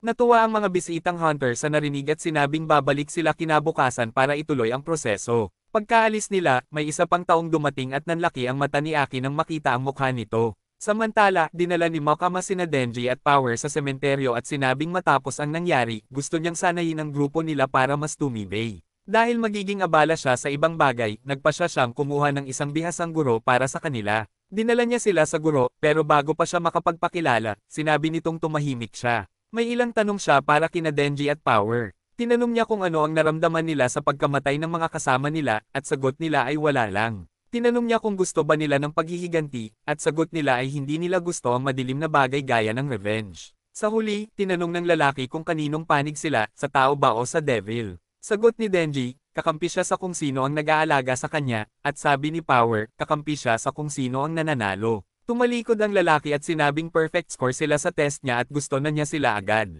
Tinanggap niya sila bilang estudyante at sinabihan si Makama na umalis na. Sinubukan ni Denji na abutin si Makama pero biglang niyakap sila ng lalaki. Nagpakilala siya bilang Kishib, isang devil hunter mula sa unang dibisyon, at sinabi niyang mas gusto niyang tawaging guro. Mahilig siya sa alak, babae, at pumatay ng mga devil. Walang reaksyon sina Denji at Power. Bigla na lang silang sinakal ni Kishib at binali ang leeg nila. Bumagsak sila sa lupa at hindi makagalaw. Sabi ni Kishib, pareho sila ng kahinaan ng mga tao. Kapag nabali ang leeg nila, wala na silang silbi gaya ng ibang tao. Pero alam niyang ang nagpapaka-espesyal sa kanila ay ang kakayahang gumaling sa pamamagitan ng pag-inom ng dugo. Binuhusan niya sila ng dugo mula sa pouch na nakuha niya sa blood bank at bumangon sina Denji at Power. Tinanong nila kung bakit sila sinakal kanina at sagot ni Kishib, marami na siyang naturuang tao pero wala pang devil, kaya hindi siya sigurado kung paano magsimula. Sa huli, may naisip siyang ideya mula sa utak niyang lasing sa alak. Ipinagmamalaki ni Kishib na siya ang pinakamalakas na devil hunter at ang devil na makakatalo sa kanya ay dapat pinakamalakas din. Kaya napagdesisyonan niyang sanayin sina Denji at Power para maging sapat na malakas para talunin siya. Agad niyang sinimulan ang training. Gumawa si Power ng Bloodhammer at ibinigay ito kay Denji. Iwinasiwas ito ni Denji papunta sa ulo ni Kishib pero mabilis siyang bumunot ng kutsilyo at sinaksak si Denji bago pa ito makagalaw. Sumugod si Power mula sa likod pero sinaksak ni Kishib ang leeg niya habang banibitawan si Denji. Dumyugo silang dalawa pero natuwa si Kishib dahil may lakas loob silang umatake agad sa ulo ng kalaban. Sabi niya, mula pa pagkabata, sobrang lakas na niya at madaling nasasira ang mga laruan niya. Pero ngayon, may dalawa na siyang laruan na halos hindi na mamatay at siguradong itetrain niya ang mga ito para maging masasamang Devil Hunter. Binubugbog niya sila tapos pinapagaling hanggang dumating ang gabi, saka siya umuwi. Bumagsak si Denji sa sahig at nagsimulang umungol ng hindi maintindihang tunog dahil sobrang nasira ang utak niya sa training. I-reset ni Power ang utak niya sa pamamagitan ng pagsampal na parang TV remote at bumalik si Denji sa ulirat. Tinanong niya kung ilang beses siyang muntik mamatay ngayong araw at sinabi ni Power na mas marami pa sa daliri niya. Habang pauwi sila, nagrereklamo sila na masyadong malakas si Kishi. Pero biglang may naisip si Power na matalinong plano. Sabi niya, malakas nga ang teacher pero lasenggero naman at siguradong mahina ang utak. Sabi niya gagamitin nila ang utak nila para lokohin siya at manalo sa laban. Pumayag si Denji at sinabing parang tumataas na ang IQ niya. Kinabukasan, habang sinusundo sila ni Kishi sa bahay, handa na si Denji at Power para sa ambush. Paglapit niya sa pinto, binaril ni Power ng sibat na gawa sa dugo ang ulo niya, pero nakaiwas si Kishi. Hindi pa tapos si Power, ginamit niya ang mga bote ng dugo sa itaas para paulanan ng mga sibat si Ki, pero naiwasan lahat ni Ki at binasag gamit ang kamao niya. Biglang tumalon si Denji mula sa itaas para atakihin siya gamit ang palakol pero sinipa siya ni Ki at Natamba. Namangha si Ki na ginamit ni Denji at Power ang utak nila kahit parang isa lang ang brain cell nila. Sabi niya gusto niyang makita silang gumamit ng ganitong plano palagi. Tungkol naman sa dahilan kung bakit sila natalo dahil sobra ang ginamit na dugo ni Power kaya siya naging anemic. Si Denji naman hindi nahulaan ang atake ni Ki. Sabi ni Ki sapat na ang training para sa araw na yun kaya pwede na silang magpahinga. Tuwa si Denji sa narinig. Pero pagkatayo niya, biglang binato siya ni Kishi ng kutsilyo sa ulo at sinabing hindi dapat magtiwala ang hayop sa salita ng hunter. Sa kabilang banda, dinala ng dalawang guest hunter ang susi papunta sa sobrang secure na pasilidad kung saan nakakulong ang mga makapangyarihang devil na buhay na nahuli ng bureau. Tinanong ng lalaki kung sino ang magandang babae na bumisita sa kanya kahapon. Sabi ni Eki, kapatid siya ng partner niya. Tinanong ng lalaki kung sinuntok siya nito ng malakas, pero sagot ni Eki, binigyan lang siya ng mga sulat na isinulat ni Himeno para sa kapatid niya. Habang binabasa ni Aki ang mga sulat, napansin niyang karamihan sa mga ito ay tungkol sa kanya at sa kagustuhan ni Himeno na mag-private sila para makapamuhay ng medyo tahimik. Habang iniisip niya yon, dumating sila sa selda kung saan nakakulong ang susunod na devil ally ni Aki. Sabi ng lalaki, ito ang future devil at sobrang mahal ang singil nito sa mga taong hindi niya gusto, gaya ng kalahati ng buhay nila o ang pandaman nila sa paningin, amoy, at lasa. Pero kung magustuhan daw niya si Aki, baka mas mababa ang singil sa kontrata. Pumasok si Aki sa selda at tumitig sa nag-iisang eyeball na nakikita sa madilim na sulok ng kwarto. Biglang lumabas ang future devil mula sa dilim at sumigaw na ang future ay Aztec. Inaya niya si Aki na sumama sa kanya, pero sabi ni Aki, diretsuhin na lang at sabihin kung ano ang gusto niya para sa kontrata. Hindi natuwa ang future devil sa ugali niya, pero sabi niya kailangan muna niyang tingnan ang future ni Aki para malaman kung gagawa sila ng kontrata. Sinabi ng devil kay Aki na ipasok ang ulo niya sa butas sa tiyan nito para mabasa ang kinabukasan niya. Ginawa ni Aki ito nang walang tanong at sumayaw ng kaunti ang devil habang binabasa ang future niya. Bigla itong tumigil at sinabi kay Aki na ang gusto niya sa kontrata nila ay tumira sa kanang mata niya at ibigay ang kapangyarihan niya. Ibinunyag niya na ang dahilan kung bakit sobrang mura ng deal ay dahil magiging sobrang astig ang kamatayan ni Aki sa hinaharap. Tinanong niya si Aki kung gusto niya ng spoiler, pero wala siyang pakialam sa kamatayan niya dahil ang gusto lang niya ay patayin ang mga kalaban niya. Sa kabilang banda, binubugbog pa rin sina Denji at Power ni Kishi. Nakaguhit sila ng kaunting hiwa sa mukha niya at binigyan sila ng full marks para sa galaw na iyon. Sa tingin niya, sapat na ang isang lesson kada linggo sa halip na araw-araw. Pinayuhan niya silang manatiling kalmado kahit may adrenaline rush at tumingin sa paligid para sa mga armas na pwedeng gamitin. Sinabi ni Kishi na bukas ay magkakaroon sila ng live combat training sa pamamagitan ng paghuli sa Snake Woman at Sword Devil na pumatay kay Himeno. Ibinunyag niya na ito ang acid test para sa bagong 4th Division at kapag pumalpak sila sa mission, madidisband ang division at papatayin niya sina Denji at Power. Kinabukasan, oras na para simulan ang mission pero handa na rin ang mga kalaban. Nagtipon ang mafia sa ilalim ng Sword Devil at kasama rin nila ang Snake Girl. Naniniwala siyang kahit tumakas sila, hindi sila makakatakas kay Makama. Pero kung mananatili sila roon, may advantage sila sa laban dahil iniwan ng matandang mafia boss ang isang regalo sa kanila, isang hukbo ng mga zombie. Sabi ng Snake Girl, gagamitin nila ang army ng mga zombie para pigilan ang 4th Division at hulihin si Denji para nakawin ang Chainsaw Heart niya. Samantala, bumisita si Makama sa big boss ng Japanese mafia. Sinabi ng boss na hindi siya ang nag-utos ng atake sa mga tao ni Makama at si Sawa, ang Snake Girl, ang nagpakilala sa mga tao niya sa Gun Devil. Ibinunyag ng mafia boss na humihingi ang Gun Devil ng 20,000 yen at binibigyan ng baril at bala ang mga taong nakikipagkontrata sa kanya na medyo kakaiba para sa isang devil. Humingi si Makama ng listahan ng mga taong pumirma ng kontrata at pumayag ang boss. Pero nang sabihin ni Makama na kailangan din niya ang mga pangalan mula sa ibang mafia families, tumanggi ito, sinabing magdudulot ito ng digmaan na makakasira sa bansa nila. Nagsindi siya ng sigarilyo at binuga ang usok kay Makama, sabay sabing sila ang kinakailangang kasamaan na nagpoprotekta sa bansa laban sa dayuhang kasamaan, pero baka hindi ito maintindihan ni Makama dahil isa siyang babae.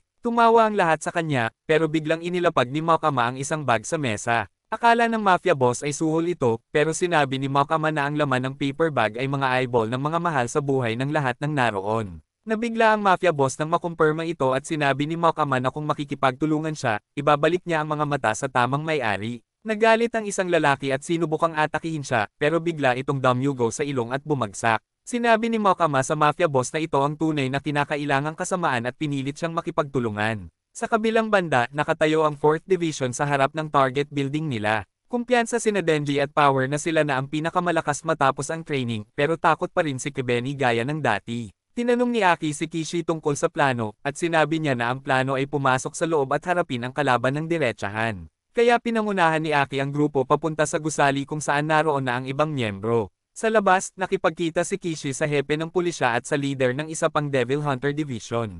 Sinabi niya na ang 4th Division ang bahala sa mga teroristang nagtatago sa loob pero mas dapat silang mag-alala sa mga hindi taong miyembro ng division kung sakaling magwala ang mga ito. Nariyan ang shark fin na kayang lumangoy sa mga pader at sahig at kayang gawing ulo ng piting ang ulo niya para mangagat. Habang kumakagat siya ng mga zombie, aksidente niyang inatake ang isa pang miyembro ng 4th Division, ang Violence Fin, na mukhang maayos kumilos pero sinusolusyunan ang lahat gamit ang kamao niya. Sobrang lakas niya kaya pinapasuot siya ng mask na kayang maglabas ng lason para maparalisa siya kung kinakailangan.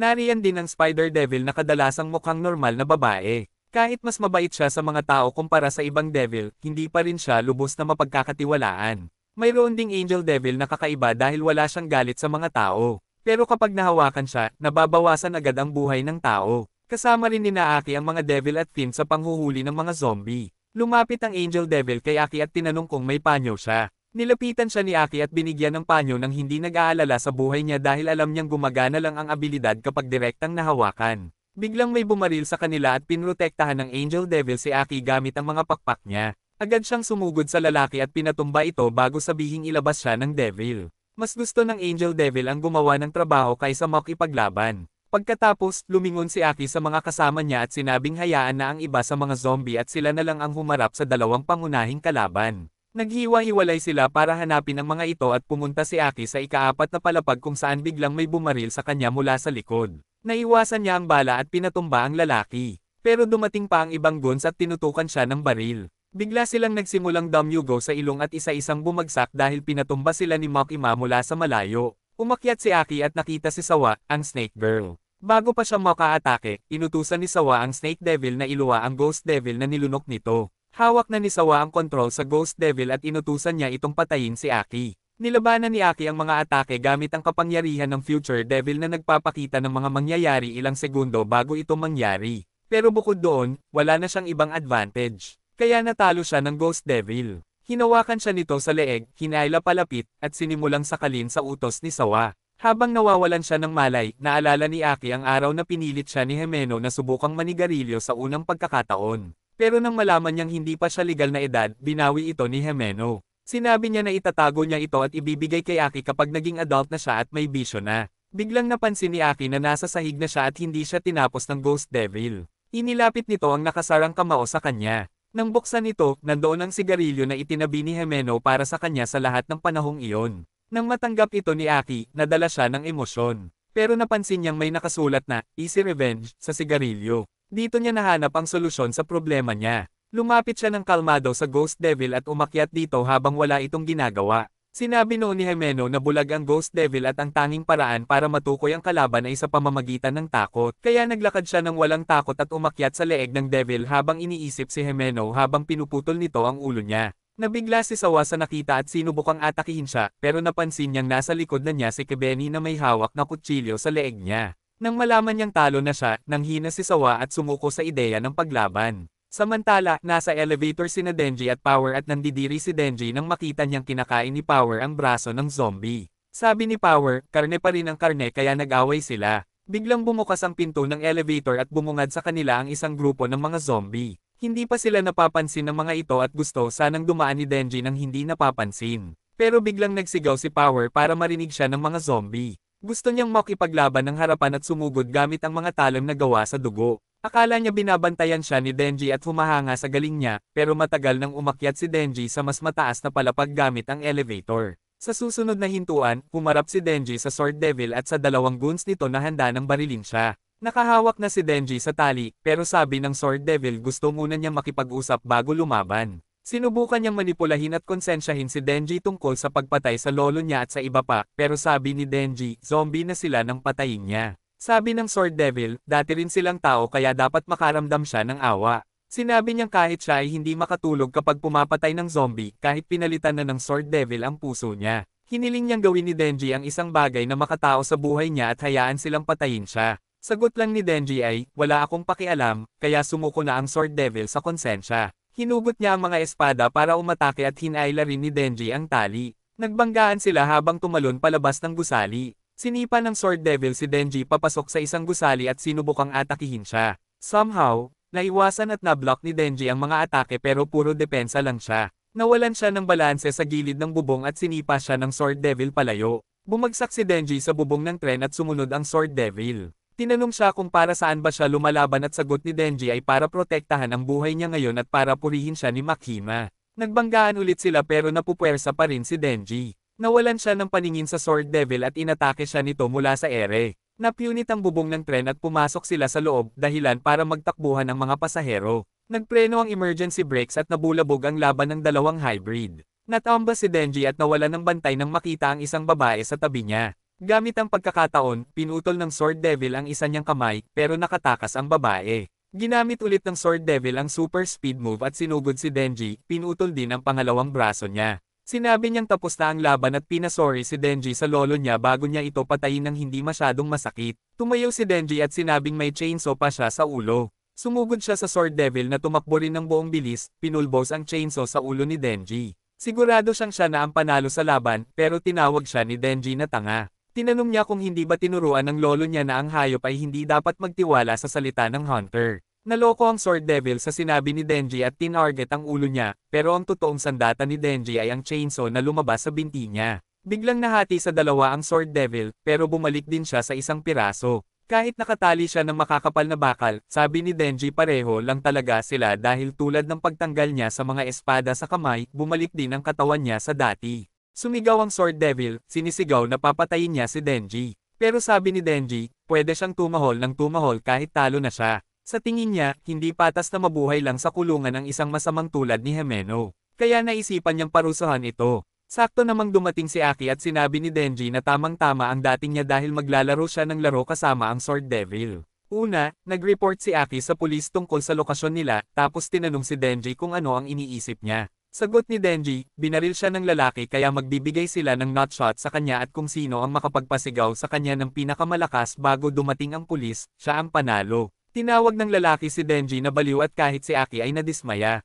Sabi niya, hindi trabaho nila ang parusahan ng taong ito. Pero nang makita niya ang easy revenge na sigarilyo, pumayag na rin siyang sumali sa laro. Sinipa ng dalawang lalaki ang bayag ng Sword Devil ng buong lakas bilang paraan nila ng pagtugtog ng funeral song para kay Himeno hanggang dumating ang pulis. Pagkatapos nito, ipinasa ni Makama ang report tungkol sa insidente sa mga nakakataas sa kanya. Si Sawa ang utak sa likod ng insidente, pero bago pa siya maimbestigahan, nagpakamatay siya sa pamamagitan ng pagpapakain sa sarili sa Snake Devil. Naniniwala si Makama na bahagi ito ng kontrata niya sa Gun Devil. Gayunpaman, nakakuha sila ng halos 1.5 kilo ng laman ng Gun Devil mula sa mga terorista. At kapag pinagsama ito sa laman na hawak na ng Bureau, nagsisimula ng tumuro ang kabuoang masa sa mismong Gun Devil. Samantala, bumalik na sa normal na buhay sina Denji, Araiki, at Power at unti-unti silang nagiging mas malapit sa isa't isa, hindi alam na nagsimula ng gumalaw ang malalaking pangyayari at malapit na ang araw na makakaharap nila ang Gun Devil. Kung umabot ka hanggang dulo, solid ka idol. Huwag mong kalimutang i-like ang video, mag-subscribe at i-click na rin ang notification bell para lagi kang updated sa mga susunod kong uploads. Salamat sa panunood, kita-kits sa next episode.